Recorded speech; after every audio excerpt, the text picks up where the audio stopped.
Hello, my fellow Italians, Colco here. And while you wait for the shipping awards, I decided to give you a little video in between. Since I've kind of been making Italia content for about 10 years now, I decided to go through a lot of my old top 10s and see where I stand now. Well, I guess it's time to see how much has changed. So, here are my top 10 favorite Hetalia ships. First, a couple of honorable mentions. Sufin. The most wholesome ship that almost everybody likes. For a good reason. These two are just so adorable. Also in my honorable mentions list is Roble, after everything that happened this year. I wasn't too into it at first until the recent comics happened, and now I love them. Number 10. Latlish. Honestly, this was originally going to be in my honorable mentions, but the more I think about this ship, the more I really like it, and it's all thanks to Love L12. I didn't start liking this until Love L12 got me into this, and we were supposed to work on a Hetalia revival project together, but I got busy, so I couldn't do it, but we were supposed to write a Latvia x Liechtenstein fanfiction. And at first I'm like, okay, this pairing's kind of meh, but I'll think about it. But the more I thought about it, the more I really began to love this ship. I normally stay away from shipping too young because it's not really something I really like, but the romantic potential for these two, just these two having a relationship in general, despite having no canon relations, they just work so well and just create something that's just so wholesome and precious. This is a pretty good opposite attract ship, but in a way that's different from most opposites attract pairs. Latvia is a very damaged boy, and Liechtenstein has been sheltered most of her life since Switzerland saved her from starvation. She's had a caring, overprotective brother that sheltered her from many burdens, while Latvia never really had any siblings, never really got along with any of the other Baltics, and the one who he lived with for so many years, Russia, physically and mentally tormented him. Liechtenstein is pretty brave and wants to help her brother defend their home, unafraid of who might hurt her, while Latvia, due to all he's been through, is scared of everything.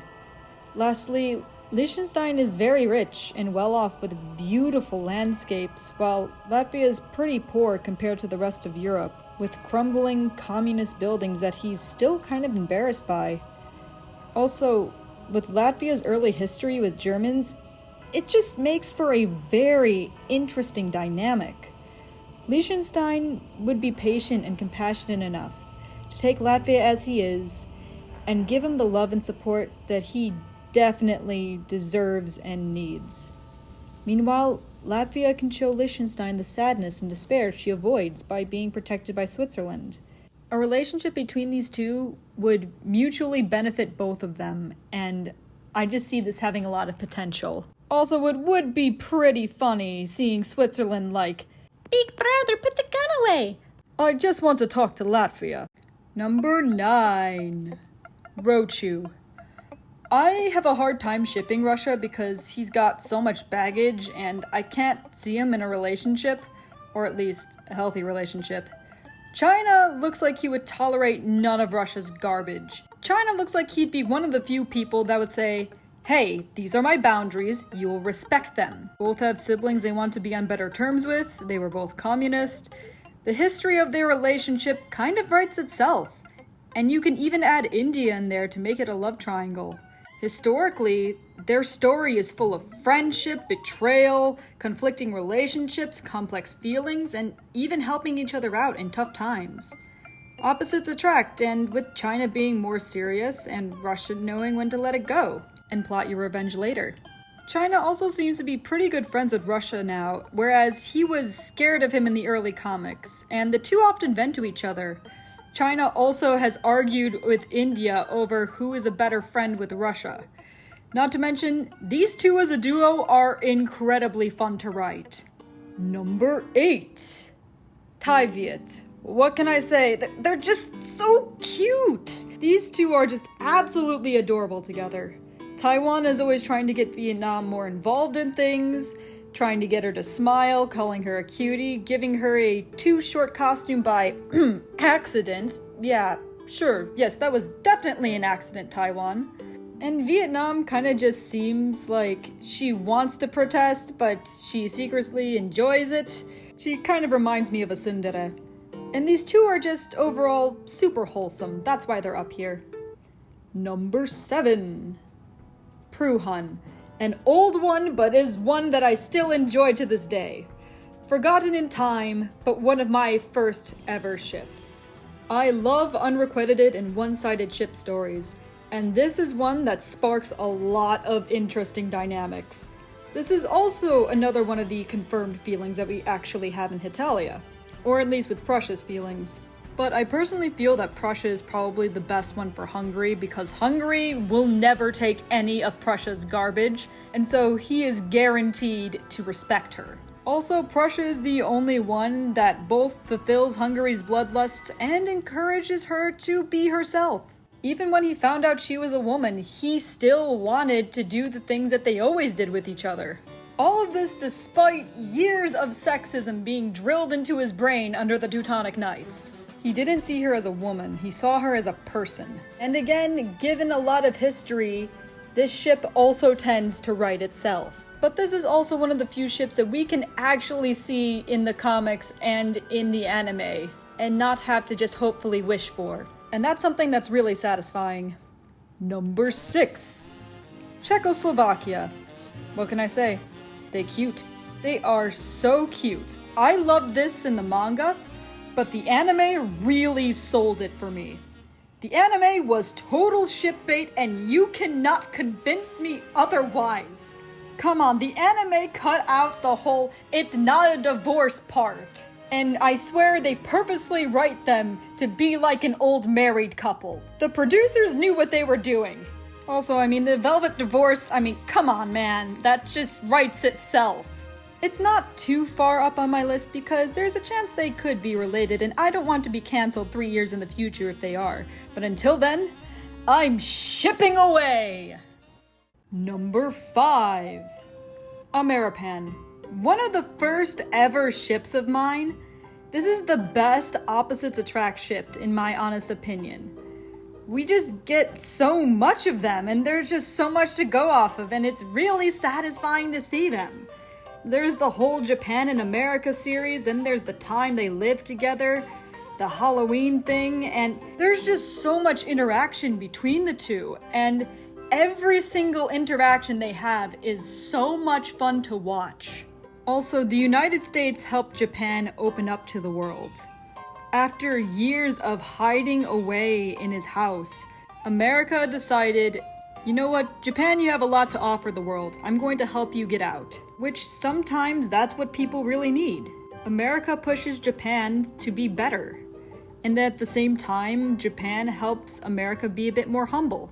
America teaches Japan how to keep up with the times and how to let go, and Japan kind of teaches America how to be more grown up. Honestly, they complement each other so well. America may push Japan a lot to try new things, but Japan knows its limits and knows how to say no. Also, the two get along really well IRL, which in some aspects I find incredibly shocking, because some countries in the world can't get over grudges that are hundreds of years old. Number 4. Estfin. Visiting both of these countries and making an entire visual novel about them, the best game and only non-cringe game I've made in my opinion, these two hold a special place in my heart. Not just due to them being incredibly close in the anime. Estonia entered one of Finland's wife-carrying competitions. And I just like to think about him carrying Finland in that competition. But the two's history are intertwined with each other. Their anthems have the exact same melody. The Finns constantly take a ship over to Tallinn to buy cheap beer. Their languages are super similar. And their history with each other really writes the fanfictions on their own. Both were stuck under Russian rule, but Finland eventually left. But Estonia was recaptured again, separated from his best friend for years, witnessing really terrible things. Estonia even went against Russia to help out Finland during things like the Winter War. That's how close these two are in real life. but it means more in the context of Hetalia, with Estonia being a conflict avoider in the Soviet Union.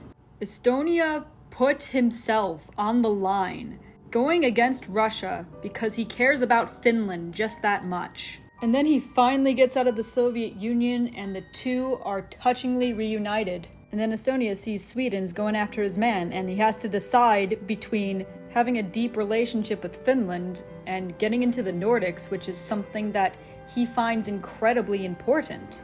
Not only because he wants to hang out with Finland more, but because it's important for his reputation as a nation, and he wants to distance himself from his Soviet past. See, this is another reason why I love this ship, because combined with Sufin, these three make an amazing love triangle. Number 3. Edelweiss. A very often overlooked ship. Switzerland is rarely touched because he's a hermit and never talks to anyone. Austria is often grouped within the frying pan angle, but Switzerland and Austria have a really intertwined past that they emphasize so hard in season 1, but everyone just forgets about it. These two also have so much strong history together. Austria being constantly insecure about him being trained to fight but being weak and having to have Switzerland constantly bail him out. But in the anime, Austria doesn't seem to mind when Switzerland criticizes him. Meanwhile, Prussia does the same thing, and he reacts a completely different way. And even though Hungary's a lot nicer about it, he feels embarrassed when she tries to help him. In real life, these two are often very heavily linked to each other as well, as both can afford to be neutral and not in NATO. But I could totally see Austria sneaking to the west to get a piece of that Swiss chocolate behind his wife's back, creating what I would like to call the Alpine Quartet. Ah yes, throw Switzerland into the frying pan too! Number 2! Ameliet. Definitely the least toxic and least problematic ship for Lithuania. I have a hard time shipping America with anyone, because in my opinion I kinda see him as too childish and haughty and too focused on trivial things to pay attention in a relationship. But there are a few glimpses that we get of America being more calm and adult-like and open, and a lot of those are around Lithuania. Despite being complete strangers to each other, the two instantly hit it off. Sleeping together, playing games together, having generally nice conversations with each other. And despite Lithuania working for America, America doesn't treat him like staff. He doesn't treat him like a worker. He treats him like a friend. Historically, these two don't make too much sense, but their relationship within Hetalia, in my opinion, is just so wholesome and just so pure. This is also a ship that I would see definitely being two-sided. Lithuania calls America's place heaven on earth, and we still see Lithuania going back to willingly help out America even in modern comics. Because he loves it there just that much, and he loves spending time with America. And while the two don't really have too much history with each other, looking at when Lithuania came to America's place, it had come right after a very tumultuous time. Lithuania had just lost a war and his capital, which is technically his heart, to Poland, and was independent for the first time in years, and was really struggling to the point where he could barely afford to eat every day. And America took him in and treated him like a friend. While these two might not have a lot of historical significance to each other, their relationship today is still pretty strong. I ship them pretty much purely in a character sense, but they're so high up here because that ship is just very wholesome and just very fun. Number 1!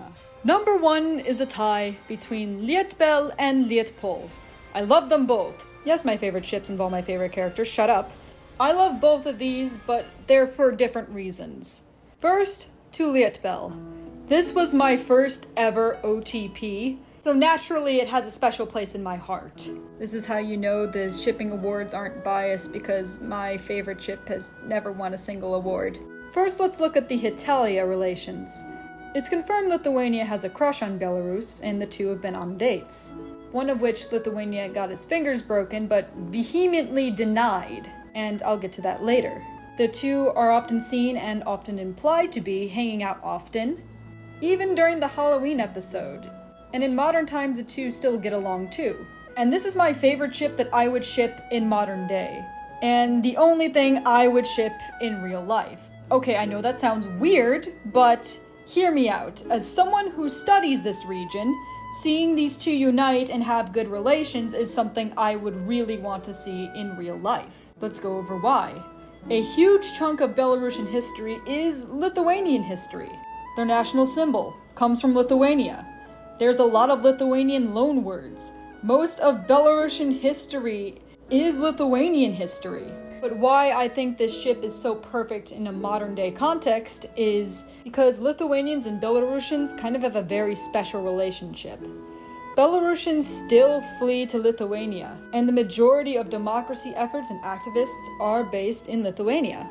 All my Belarusian friends tend to see Lithuania very favorably, and the Lithuanians feel really sorry for the Belarusian people, and so they keep their doors open to whoever wants to flee. Back then, Lithuanians and Belarusians used to enjoy driving to each other's countries, enjoying an afternoon in Vilnius, or seeing Polish-Lithuanian Commonwealth castles in Belarus. And now, due to Belarus's Iron Curtain border, they can't do that anymore.